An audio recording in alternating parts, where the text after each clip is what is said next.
दोस्तों नमस्कार। हमारे YouTube channel doctor Dinesh Kumar Pandey पर आपका स्वागत है। आज गणित विषय के अंतर्गत डीएलएड सेकंड सेमेस्टर में अपवर्तक, समापवर्तक और महत्तम समापवर्तक के बारे में अध्ययन करेंगे। दोस्तों आते हैं विषय पर।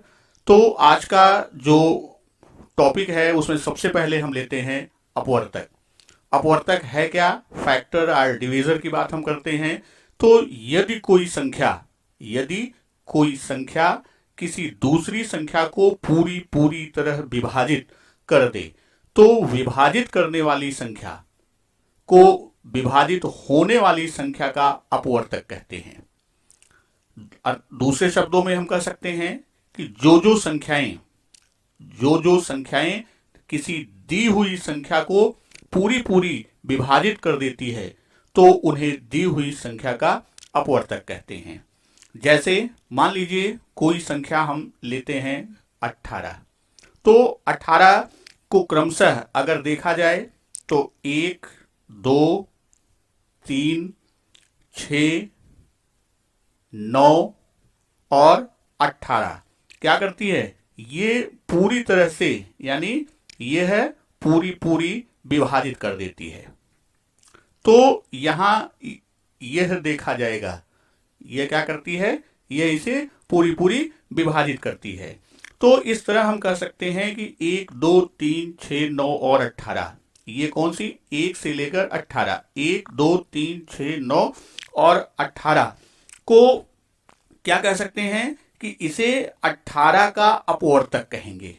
ये क्या है? ये 18 का अपवर्तक है। इसी तरह हम बात कर सकते हैं, जैसे मान लीजिए कोई एक संख्या और हम उदाहरण में लेते हैं। हम बात करते हैं एक संख्या और लेते हैं 24 का। तो 24 को यदि हम देखें तो 24 का जो अपवर्तक होगा, कौन कौन होगा इसका अपवर्तक? इसके अपवर्तक होंगे कौन? 1, 2, ये संख्या जो है 24 1 से कटेगी, 2 से कटेगी, 3 से कटेगी, फिर 4 से कटेगी, 6 से कटेगी, 8 से कटेगी, 12 से कटेगी और स्वयं 24 से कटेगी। तो इस तरह 24 का अपवर्तक जो है वह 1 से लेकर 24 तक जो संख्या इसे काट रही है, अर्थात 1, 2, 3, 4, 6, 8, 12 और 14 24 के अपवर्तक हैं। तो यहां हम बात करते हैं, जैसे अपवर्तक को थोड़ा सा और समझते हैं। मान लीजिए कोई संख्या और उसके अपवर्तक की बात हम करते हैं। तो संख्या हम लेते हैं, संख्या है हमारी कौन सी? 2। और तो 2 का अपवर्तक कौन होगा? यह किससे किससे विभाजित होगी? 1 से और 2 से। उसी तरह एक संख्या हम लेते हैं कौन सी? 6। 6 किससे विभाजित होगी? यह 1 से विभाजित होगी, 2 से विभाजित होगी, 3 से विभाजित होगी और स्वयं अपनी संख्या यानी 6 से विभाजित होगी। उसी तरह एक संख्या हम लेते हैं 15। तो 15 को देखा जाए तो यह 1 से विभाजित होगी, 3 से विभाजित होगी, 5 से विभाजित होगी और स्वयं 15 से विभाजित होगी। एक संख्या और इससे बड़ी हम लेते हैं, एक संख्या हम लेते हैं 69। तो 69 को देखें तो यह 1 से विभाजित होगी, 2 से होगी नहीं, 3 से विभाजित होगी। उसके बाद यह संख्या किससे विभाजित होगी? 23 से विभाजित होगी और स्वयं अपनी संख्या अर्थात 69 से विभाजित होगी। तो यहां यह जो संख्याएं हैं इनके ये क्या हैं? इनके ये अपवर्तक हैं। जैसे 2 का 1 और 2, 6 का 1, 2, 3, 6 है, 15 का 1, 3, 5 और 15 है और 69 का 1, 3, 23 और 69 है। तो अगर हम इस टेबल के आधार पर, इस सारणी के आधार पर देखें तो पहली संख्या 1 सब में है। पहली संख्या 1 क्या है? ये 1 इसमें भी है, इसमें भी है, इसमें भी है। तो यहां जब हम बात करते हैं तो ये कह सकते हैं कि यहां एक तथ्य ये कह सकते हैं कि एक जो है, कौन, एक, ये प्रत्येक संख्या की अपवर्तक होती है। एक क्या है? प्रत्येक संख्या की अपवर्तक होती है। एक सामान्य तथ्य जो निकल के आता है कि हम एक को क्या कहते हैं? एक को प्रत्येक संख्या का अपवर्तक। उसी तरह हम प्रत्येक संख्या की बात करते हैं तो यहां बात करते हैं कि प्रत्येक संख्या, जितनी भी संख्याएं हैं, प्रत्येक संख्या क्या है? स्वयं की अपवर्तक होती है। प्रत्येक संख्या क्या होती है? स्वयं की अपवर्तक होती है। उसी तरह इस टेबल से, जैसे इसमें आप देखिए, इसमें 2 है तो 2 का 2 है। उसी तरह 6 है तो 6 का 6 है। 15 का 15 है।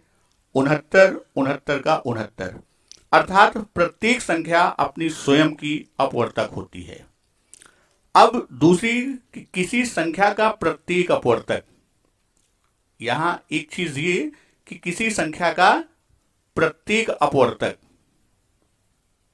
जितने भी अपवर्तक हैं वो क्या है?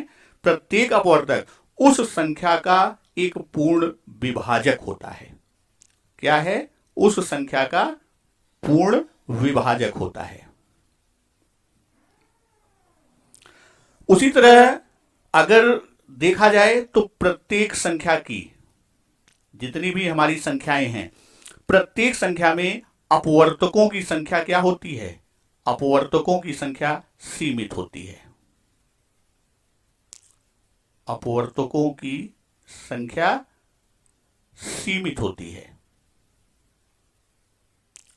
जैसे उदाहरण आप देते हैं तो यहां आपका 15 है, 15 में वह 1, 3, 5 और 15, इसके अलावा कोई दूसरी संख्या अपवर्तक नहीं। उसी तरह इस सामान्य तथ्य निकलता है कि अपवर्तकों की संख्या क्या होती है?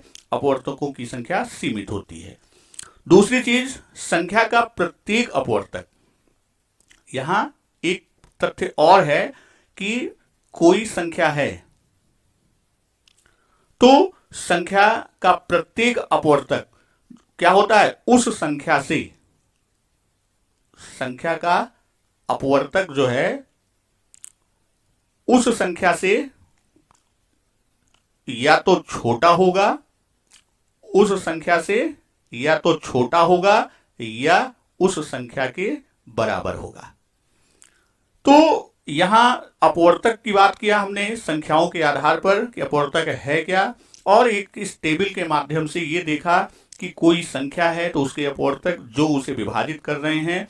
और उसी तरह बात हम आगे चलते हैं तो यहां आता है समापवर्तक। तो समापवर्तक क्या है? कॉमन फैक्टर की बात हम करते हैं तो यदि कोई संख्या किन्हीं दो या दो से अधिक संख्याओं को विभाजित करती है तो विभाजक संख्या को क्या कहेंगे? विभाज्य संख्याओं का समापवर्तक कहेंगे। दूसरे शब्दों में हम इसको कह सकते हैं कि जो संख्याएं किन्हीं 2 या 2 से अधिक संख्याओं को विभाजित करती हैं, उन विभाजक संख्याओं को विभाज्य संख्याओं का क्या कहते हैं? उसका समापवर्तक कहते हैं। जैसे हम उदाहरण लेते हैं, 2 संख्याएं हैं, एक 12 और एक 18। तो इन दी हुई दोनों संख्याओं में 12 और 18 को देखें तो यह 1 से कटेंगी, 2 से कटेंगी, 3 से कटेंगी और 6। ये इनको पूरा विभाजित कर देता है। ये संख्याएं क्या करती हैं? इनको पूरा विभाजित कर देती हैं।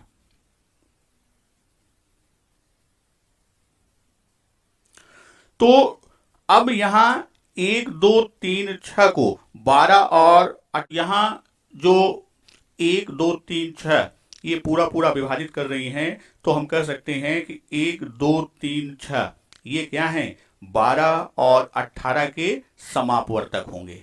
12 और 18 के क्या होंगे, इनके समापवर्तक होंगे।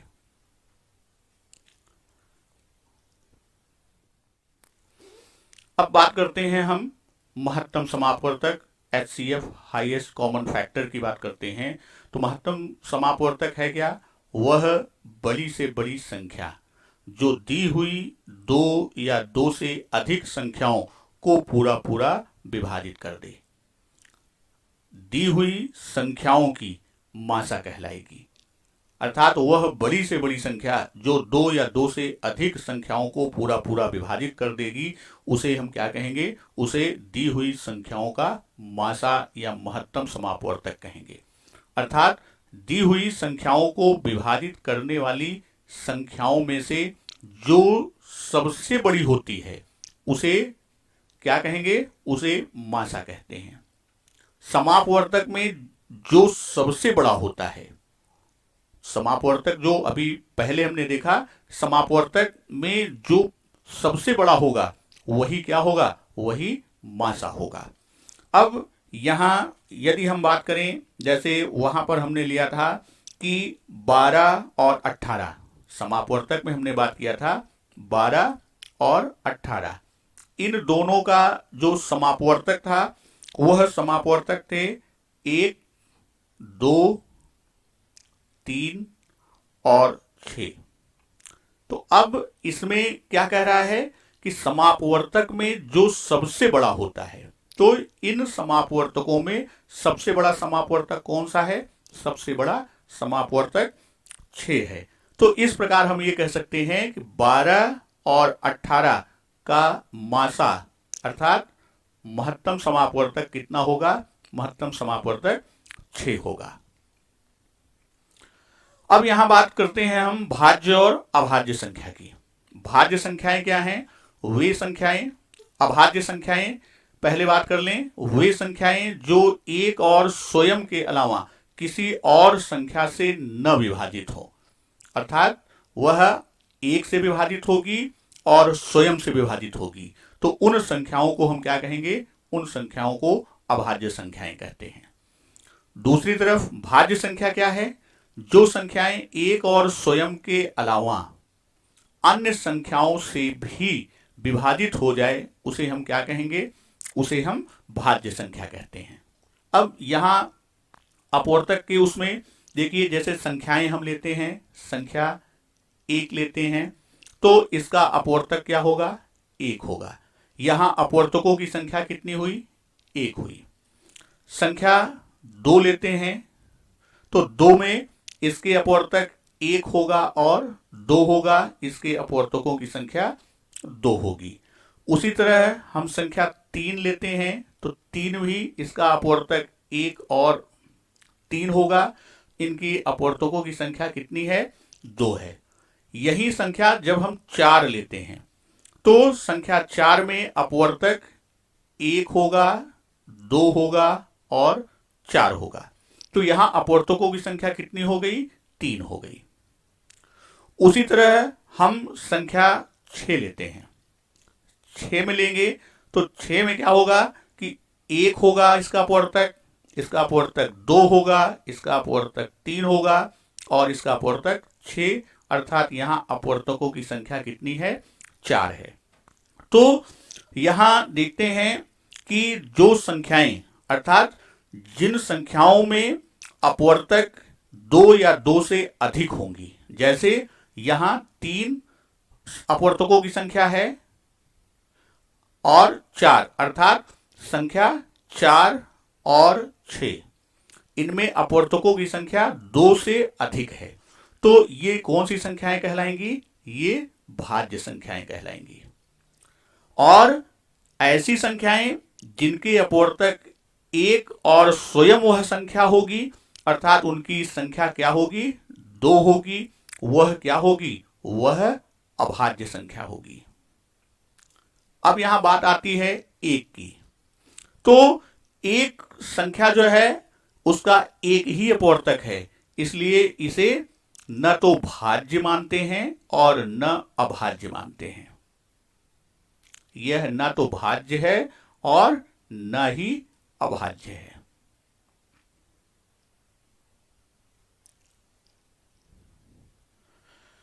महत्तम समापवर्तक ज्ञात करने की विधि की बात हम करते हैं तो इसमें पहली विधि आपकी आती है गुणनखंड विधि की। तो गुणनखंड विधि में इस विधि में दी गई सभी संख्याओं के ऋण गुणनखंड करते हैं। ऋण का मतलब हम उसके जो भी गुणनखंड हैं अभाज्य गुणनखंड करते हैं। तो जो संख्याएं सभी में सर्वनिष्ठ अर्थात कॉमन हो उनका गुणा करते हैं। जैसे यहां आपको दिया गया है प्रश्न एग्जाम्पल में कि 24, 32, 40 का मासा ज्ञात करना है। तो 24, 32 और 40 का गुणनखंड करते हैं। 24, 32 और 40 इनका गुणनखंड हम ज्ञात करते हैं। तो जैसे 24 का गुणनखंड करेंगे तो 2 गुणे 2 4 गुणे 2 8 गुणे 3, ये हमारा 24 का अभाज्य गुणनखंड हो गया। उसी तरह 32 का जब हम करते हैं तो 32 में 2 गुणे 2 4 गुणे 2 8 गुणे 2 16 गुणे 2 32, ये 32 का गुणनखंड हुआ। उसी तरह जब हम 40 का गुणनखंड करते हैं तो ये हो जाएगा 2 गुणे 2 4 गुणे 5, सॉरी गुणे 2 गुणे 5। तो 2 दूनी 4 दूनी 8 पंचे 40, ये हमारा हो गया क्या, ये हमारे तीनों संख्याओं के अभाज्य या ऋण गुणनखंड हमने कर लिया। अब इसमें जो सर्वनिष्ठ अर्थात कॉमन है तो इनमें कॉमन जो भी हैं, जैसे इसमें भी है 2, इसमें भी तो हमने नीचे 2 लिख लिया। फिर यहां पे भी 2, यहां भी 2, यहां भी 2, इसमें हमने गुणे 2 कर लिया। फिर यहां पे भी 2 है, यहां भी 2 है और यहां पे भी 2 है, तो हमने यहां, अब देखिए इसमें 3 है बाकी में नहीं है, इसमें 2 2 है बाकी में नहीं, यहां 5, तो बाकी कॉमन नहीं, तो जो समान थे तो अब इसी का गुणा जो है वो क्या होता है, वो मासा होता है। जैसे ऊपर परिभाषा में लिखा था कि दी गई संख्याओं के गुणनखंड करते हैं और जो संख्याएं सभी में सर्वनिष्ठ हो कॉमन हो उनका गुणा। तो कॉमन संख्याएं हमने नीचे लिख लिया 2 2 2। अब इनका गुणा कर लेते हैं, अर्थात इन तीनों संख्याओं का मासा 8, यही आपका क्या होगा, यही आपका उत्तर होगा। समापवर्तक महत्तम ज्ञात करने के लिए दूसरी विधि हमारी है भाग विधि। तो इस विधि में दी गई संख्याओं में से सबसे छोटी संख्या से उससे बड़ी संख्या में भाग देते हैं, तत्पश्चात शेष बचे उसको भाजक में से भाग देते हैं। फिर यह क्रिया हम तब तक करते हैं जब तक कि शून्य ना आ जाए और अंतिम भाजक ही क्या होता है, दी हुई संख्याओं का मासा होता है। यह एक विधि है। उससे पहले हम एक भाग विधि में 2 तरह से होता है। भाग विधि 2 प्रकार से हल की जाती है। तो एक विधि का उल्लेख यहां ऊपर किया गया है और एक विधि है जिसका उल्लेख हम कर रहे हैं। जैसे संख्याएं आपकी दी गई हैं 24, 32 और 40, तो हम इनका भाग विधि से जब करते हैं तो 2 जो सबसे कॉमन रूप में कटे, जैसे 2 से कट रही है, 2 से काटा तो यहां 12 आया, यहां 16 आया, यहां 20 आया। फिर हम 2 से काटते हैं तो यहां 6 आएगा, यहां 8 आया, यहां 10 आया। पुनः हम 2 से काटते हैं तो यहां 3 आएगा, यहां 4 आएगा, यहां 5 आएगा। अब देखते हैं जो संख्याएं बची हैं 3 4 5, इनमें कोई कॉमन नहीं है। तो अब इधर जो बाईं तरफ की संख्या है इसका हम गुणा कर लेते हैं, अर्थात मासा जो है इनका गुणनफल होगा। तो ये 2 गुणे 2 गुणे 2 बराबर 8, यही हमारा क्या होगा, यही हमारा उत्तर होगा। अब भाग विधि के दूसरे रूप में हम बात करते हैं। जैसे दी हुई संख्या है 306 और 630। 306 और 630 का हमें भाग विधि से निकालना है महत्तम समापवर्तक। तो इसमें जैसे बताया था कि हम क्या करते हैं, इसमें हम भाग देते हैं। जैसे 630 दो संख्याओं में छोटी संख्या से बड़ी संख्या में हम भाग देते हैं, और यह प्रक्रिया तब तक करते हैं जब तक कि शून्य आता नहीं। जैसे यहां है आपकी दो संख्याएं, हमने लिया 630 में हमने 306 से भाग दिया। तो यहां देखते हैं यहां कितनी बार जाता है, 2 बार। 2 से ले जाएंगे तो 2 छंग 12, 1 और 2 तिहाई 6। अब इसमें से इसको माइनस करते हैं तो हमको जो संख्या मिलती है वो मिलेगी 18। तो अब 18 जो हमारा बचा हुआ है, तो हम उसमें क्या करते हैं, उससे 306 में भाग देते हैं। तो इसमें हम जब भाग देते हैं तो हमारा 18 का लेके जाएंगे टेबल, तो 18 एकम 18, यहां आया कितना, शेष 12। फिर 6 को हम नीचे ले आते हैं, ये हमारा संख्या बन गई 126। और 18 का टेबल पढ़ते हैं तो कितनी बार, 7 बार आप पढ़िए तो आपका आ जाएगा 126। अर्थात नीचे संख्या कितनी आ गई, नीचे संख्या 0 आ गई। तो यहां मासा क्या हुआ, मासा 18, यानी इन संख्याओं का मासा जो है वो आपका उत्तर आया कितना, 18।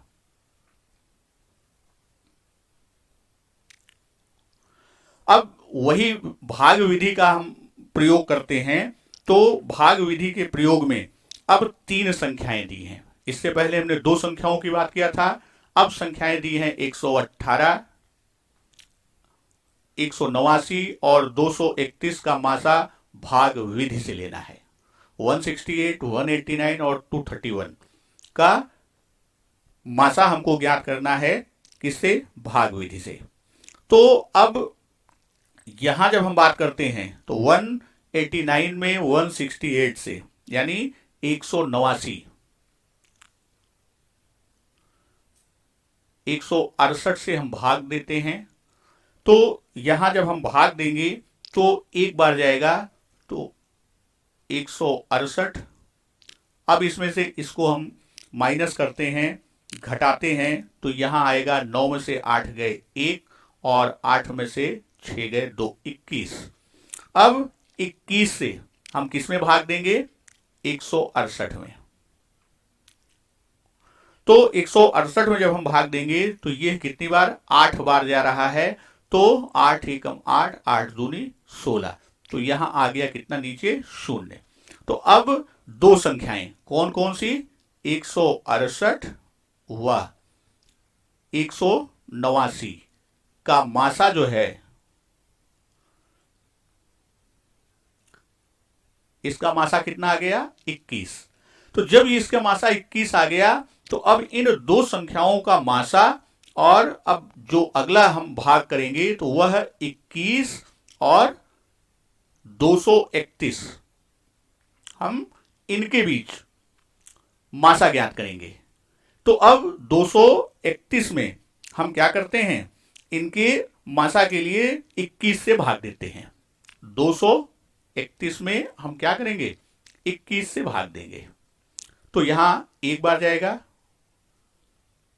आया, माइनस करने पर 2 आया, फिर एक हम संख्या नीचे उतारते हैं और एक बार आपका जाएगा, और आपका फिर 21 आया और नीचे क्या आया, 0 आ गया।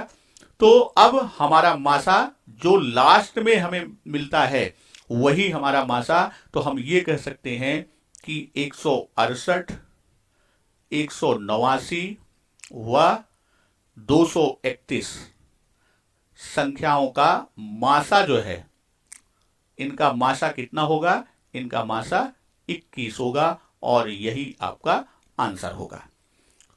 तो दोस्तों, आज